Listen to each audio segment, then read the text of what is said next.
Break के बाद आपका एक बार फिर से स्वागत है। बात करेंगे उस राहत की बूंद की जब वो बरसती है तो राहत नहीं, फिलहाल आफत ही बरस रही है। और अब वो आफत धीरे धीरे अपने रंग दिखाने प्रदेश में शुरू कर रही है, जिससे कहीं जान का तो कहीं आर्थिक नुकसान होना भी शुरू हो गया है। लेकिन जिस तरह से दूसरे राज्य भारी बारिश और बाढ़ की मार झेल रहे हैं, क्या हमारे प्रदेश में भी इस तरह के हालात बन सकते हैं? कि क्या इसके लिए तैयार हैं हम? बात अभी इसी पर।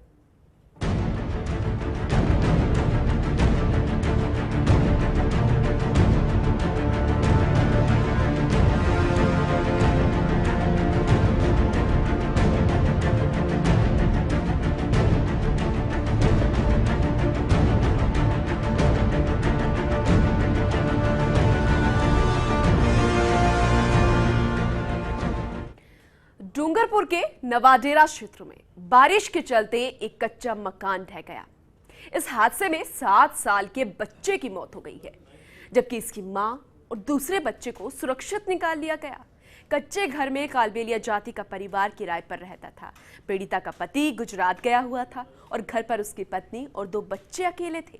सुबह अचानक कच्चा मकान ढहा, जिससे घर में सोए हुए मां और उसके दोनों बच्चे दीवार के नीचे दब गए। आसपास के लोगों की मदद से तीनों को मलबे से बाहर निकाला गया, तो वहीं तीनों को अस्पताल भी पहुंचाया गया, लेकिन वहां 7 साल के बच्चे की मौत हो गई है।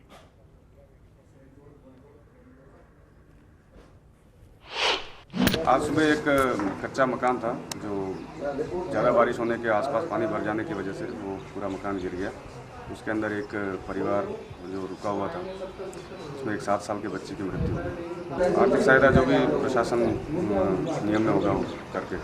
चलिए बात जरा प्रदेश के भरतपुर जिले की कर लेते हैं। यहाँ पर कामा में तेज बारिश के चलते एक मकान ढह गया। हालांकि हादसे में कोई हताहत नहीं हुई, लेकिन सूचना मिलने पर पुलिस और तहसीलदार वहां पहुंचे और स्थिति का जायजा लिया गया। जानकारी के मुताबिक कस्बे में देवी गेट के पास स्थित पक्का मकान जिसमें अचानक आवाज आने लग गई थी, उसी दौरान मकान में रह रहे परिवार के सभी लोग बाहर निकल आए और इसी वजह से अनहोनी होने से हादसा होने से टल गया। लेकिन आर्थिक नुकसान उनका यहां पर हुआ है।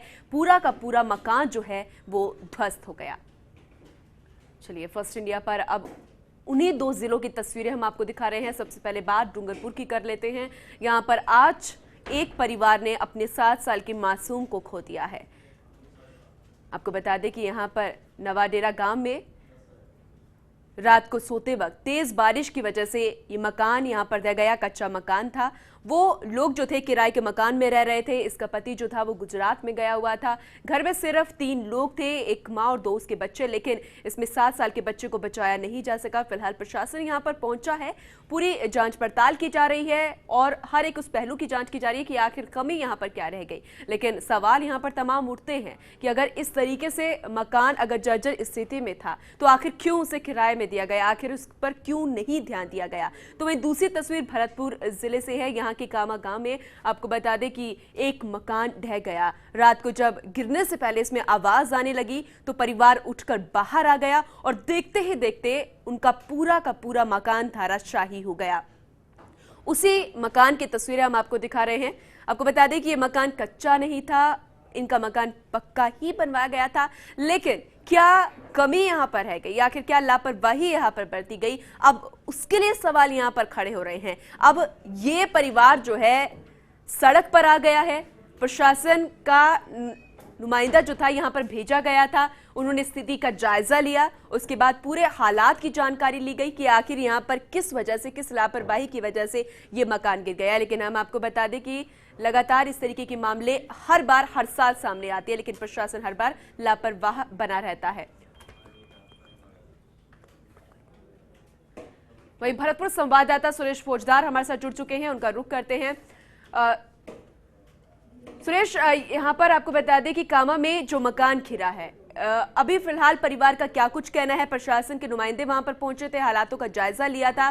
क्या इस तरीके के और भी मकान है जो कि जर्जर स्थिति में पहुंच चुके हैं? क्या कुछ कहना है फिलहाल?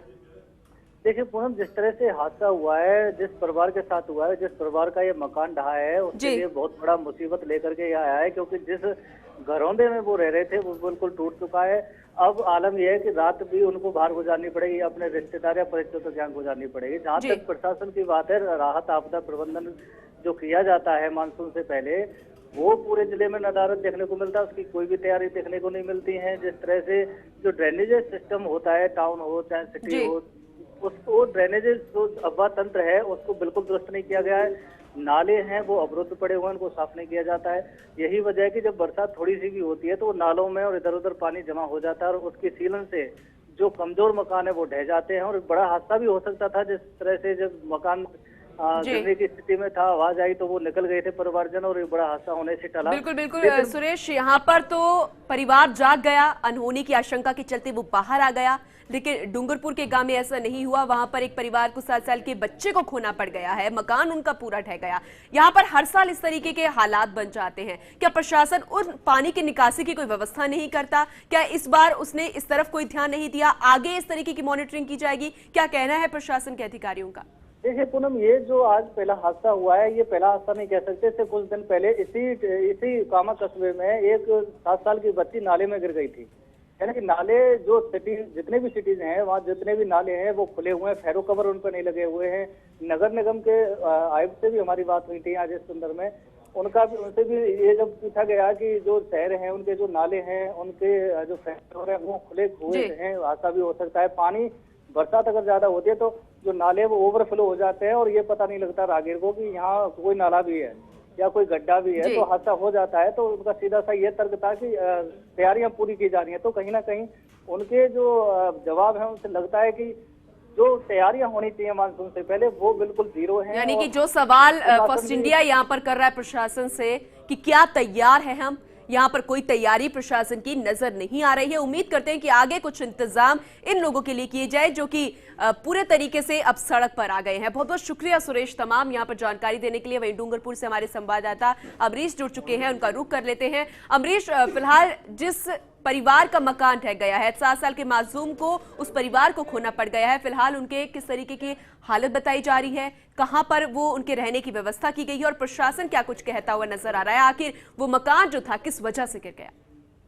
जी मैं बता दूं पूनम की मकान ढहने का कारण जो है, एक नगर परिषद द्वारा जो एक नाला था उसको ब्लॉक कर दिया गया था। ब्लॉक करने के कारण उस नाले का जो पानी है वो उसके घर के चारों ओर इकट्ठा हो गया था। 2 दिन से लगातार बारिश होने के कारण पानी बहुत ज्यादा इकट्ठा हो गया था।